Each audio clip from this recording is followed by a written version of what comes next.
Hello ट्वेल्थीज, कैसे हो? आ गए हैं जी हम लोग दूसरा वीडियो लेके कैश फ्लो का, जहां पे 2 मार्क्स अपन कमा के ही जाएंगे। चलो जी, सबसे पहले हमें आइडेंटिफाई करना है कि ये कौन सी एक्टिविटी है। आपके एग्जाम में कौन सा नंबर क्वेश्चन आएगा?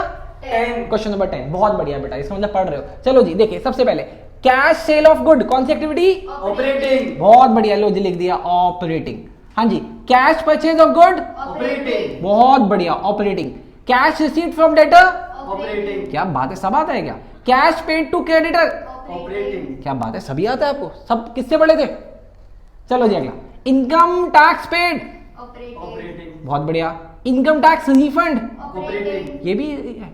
Wages paid? Operating. Salary paid? Operating. क्या बात है भाई, बहुत बढ़िया, ये सब ऑपरेटिंग है। सर यहाँ पे 2 चीजें आई थी, वेजेस पेड और सैलरी पेड। इसके अलावा अगर और भी कोई एक्सपेंसेस है, वो भी कौन सा होगा? ऑपरेटिंग। बस वो किससे रिलेटेड होना चाहिए? आपके ऑपरेशन से। किससे रिलेटेड होना चाहिए? ऑपरेशन। सेल या परचेज से? सेल या परचेज से। जैसे फॉर एग्जांपल आपसे पूछ लेता हूँ, carriage inward, operating, carriage outward, operating, carriage inward paid in credit, operating, छोड़ देंगे। आ जाओ जी अगला, sale of fix asset and investment? Investing, investing. चलो जी, purchases of fix asset? Investing. अच्छा, अब यहाँ पे लिखा है एसेट, तो यहाँ पे कौन सा एसेट लेंगे? टेंजिबल या इंटेंजिबल? दोनों ले लेंगे। बहुत बढ़िया, इसका मतलब बिल्डिंग हो या गुडविल हो, दोनों आ जाएगा। इन्वेस्टमेंट में कौन सा लेंगे, शॉर्ट टर्म की लॉन्ग टर्म? दोनों लेंगे। कौन सा? चलो जी, गलती करोगे। Sale and purchase of investment कौन कहाँ लेंगे? अरे वाह, बस जी बस, यही फंसाने वाला था। हमारे बच्चे तो नहीं फंसे, आप भी नहीं फंसोगे। क्या था? Sale and purchase of investment, लेकिन ब्रैकेट में क्या लिखा है? Marketable securities. मार्केटेबल सिक्योरिटीज का मतलब ये कैश एंड कैश इक्विवेलेंट का पार्ट होता है। अगर मार्केटेबल सिक्योरिटीज नहीं लिखी होती तो ये भी कहा जाता? इन्वेस्टिंग में। बहुत बढ़िया। अच्छा, interest, dividend, rent received? Investing. बहुत बढ़िया बेटा, बहुत बढ़िया। लेकिन अगर इसको छोड़ के मैं सीधा नीचे आ जाऊं, डिविडेंड इंटरेस्ट पेड, ये कौन सी? फाइनेंसिंग। ये फाइनेंसिंग है बेटा। एक चीज देखो याद रखना, इंटरेस्ट अगर रिसीव्ड होगा इन्वेस्टमेंट, डिविडेंड रिसीव्ड होगा तो इन्वेस्टमेंट, रेंट रिसीव्ड होगा तो इन्वेस्टमेंट। लेकिन अगर डिविडेंड और इंटरेस्ट पेड करेंगे तो क्या हो जाएगा? फाइनेंसिंग। यहां पे रेंट नहीं है, ध्यान देना। चलो जी अगला, issue of share and debenture? Financing. बहुत बढ़िया। Proceed from long term borrowing? Financing. बहुत बढ़िया। Repayment of long term borrowing? Financing. बहुत बढ़िया। Bank overdraft? क्या बात है। Bank balance? Cash and. चलो जी, इसी से रिलेटेड आएगा, इसी में से बेटा कोई 4 आएंगे। ठीक, चलो मिलते हैं अगले वीडियो। तो ट्रांजैक्शन कहाँ क्लासिफाई होगी? वही ऑपरेटिंग, इन्वेस्टिंग या फाइनेंसिंग में? या अगर वो नॉन फाइनेंसिंग इंस्टीट्यूशन है तो वो कहाँ क्लासिफाई होगी? मेरी बात समझना, आप जो क्वेश्चन नॉर्मली करते हो वो नॉन फाइनेंशियल इंस्टीट्यूशन होती है। सर नॉन फाइनेंशियल इंस्टीट्यूशन मतलब अरे जूता बनाने वाली कंपनी, बोट ईयरफोन बनाने वाली कंपनी, ये सारी कंपनी जिनका काम पैसों का लेना देना नहीं, अपना सामान बेचना, अपनी सर्विस देना और पैसे कमाना। ठीक, वो आपको आता है। फाइनेंशियल इंस्टीट्यूशन कौन सा हो गया? फाइनेंशियल इंटरप्राइजेस कौन सा हो गया? वो जिसका काम लोगों को पैसा देना और इंटरेस्ट कमाना, उस पर डिविडेंड कमाना। सर मतलब अरे वो लोगों को पैसा देती है, बैंक लोगों को लोन देती है, उस पर इंटरेस्ट कमाती है। जब उन पर पैसा ज्यादा हो जाता है तो वो किसी कंपनी के शेयर को, आजकल म्यूचुअल फंड का भी काम बैंक करती है ना, वो किसी कंपनी के शेयर को परचेज करती है, होल्ड करती है। जब वो बढ़ जाता है तो महंगे दामों में बेच देती है, ये उसका ऑपरेशन है। लेकिन यही काम अगर हम नॉर्मल बिजनेसमैन करें कि किसी शेयर को परचेज कर ले, होल्ड कर ले, तो ये हमारे लिए इन्वेस्टिंग एक्टिविटी हो जाती है। ठीक, चलो जी, ये समझ में आया आपको? ठीक, डन। चलो जी, अगर समझ में आया तो एग्जाम में क्वेश्चन आएगा, हम इसके एग्जाम में प्रेजेंटेशन कैसे रखेंगे? बिल्कुल ऐसे ही रखेंगे। लेकिन ये जो क्वेश्चन आता है इसमें आपको सिर्फ आइडेंटिफाई करने के साथ साथ आपको रीजन भी देना पड़ता है कि ये क्यों है। तो आप लिख दोगे reasons are below. Sir operating क्यों होती है? Principal revenue producing activity. Operating activity कौन सी होती है? Principal revenue producing activity. Investing activity कौन सी होती है? Acquisition and disposal of asset and investment. Financing activity कौन सी होती है? That changes the size and composition of capital and debt. देखो सुनो, अभी रिसेंट एग्जांपल देता हूं। आपको पता है बोट एक कंपनी है जो ईयरफोन बनाती है। मैंने आपको मना किया खरीदने के लिए, ईयरफोन खरीदने के लिए की, ताकि आप पढ़ाई में व्यस्त ना हो जाओ, आई मीन डिस्टर्ब ना हो जाओ। ठीक है, अच्छा अब वो ना अपना आईपीओ लेके आ रही है। आईपीओ लाने का मतलब कि वो अपनी कंपनी को ना एक्सटेंड करना चाहती है, वो अपनी कंपनी को एक्सटेंड करना चाहती है। आईपीओ लाने का मतलब वो लोगों से पैसा लेगी in the form of equity shares. तो उसके लिए कौन सी एक्टिविटी होगी?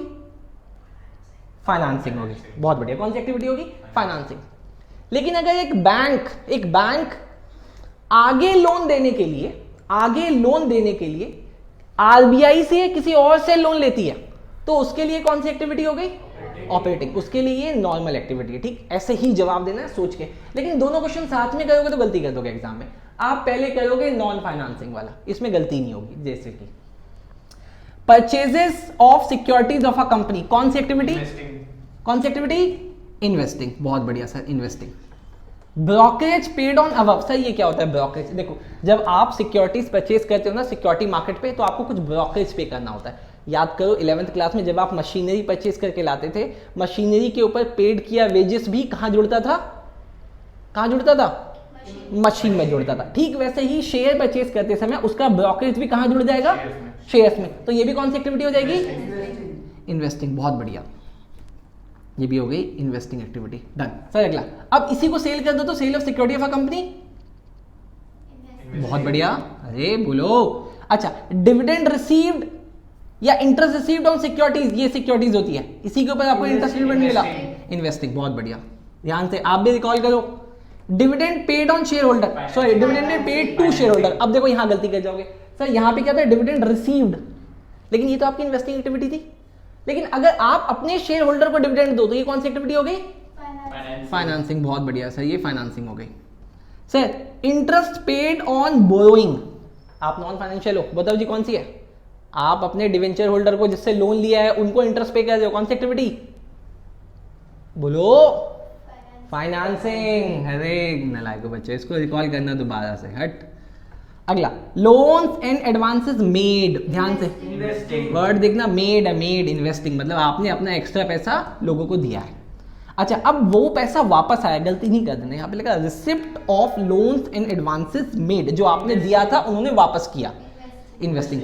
पैसे का जाना और आना in the form of investment कौन सा होता है? इन्वेस्टिंग। ठीक, अगर नहीं समझ में आया एक बार दोबारा पीछे जाओ और रिकॉल करके इसको देखो, ये इंपॉर्टेंट है। ठीक, चलो जी अब आ जाए। हाँ जी, अब देखते हैं फाइनेंसिंग में। बेटा यहाँ पे ध्यान से, यहाँ गलती नहीं होनी चाहिए। सिक्योरिटी परचेज करे अगर कोई बैंक तो ऑपरेटिंग। बहुत बढ़िया। अगर उस पर ब्रोकरेज पे करे तो ऑपरेटिंग। बहुत बढ़िया। अगर उसी को सेल कर दे तो इसका काम ही यही है। अच्छा, डिविडेंड पे करे तो बहुत बढ़िया। अब dividend paid to shareholder, yes, यहां गलती नहीं करनी है सर, इसका मतलब ये दोनों फाइनेंसिंग। हाँ देखो, शेयर होल्डर तो मेरे लिए भी नॉर्मल, आई मीन एक बोट बनाने, बोट कह रहा हूँ, ईयरफोन बनाने वाली कंपनी के लिए, और बैंक के लिए भी शेयर होल्डर तो शेयर होल्डर ही होता है। ठीक, चलो जी। इंटरेस्ट पेड ऑन बोरोइंग, बहुत बढ़िया नलायक बच्चों, ऑपरेटिंग। बोरोइंग, पैसा लिया है, पैसा लिया है आगे लोन देने के लिए। मैं बैंक ना भाई, मैं बैंक ने लोन लिया है तो ऑपरेशन है ना उसका, उस पे मैं इंटरेस्ट पे कर रहा हूं, जिससे लिया था उसको इंटरेस्ट पे कर रहा हूं। कौन सी activity? Operating. Loans and advances made, loans and advances made, मैं बैंक, मैं किसी को लोन दे रहा हूं, ऑपरेटिंग। अच्छा, ऐसे समझाना पड़ेगा क्या? अच्छा, अब उन्होंने लोन वापस कर दिया, ऑपरेटिंग। ऑपरेटिंग थोड़ा सा मुश्किल है, थोड़ा सा, लेकिन अगर 2 बार इस वीडियो को देख लोगे तो पक्का हो जाएगा। चलो जी, मिलते हैं अगले वीडियो में।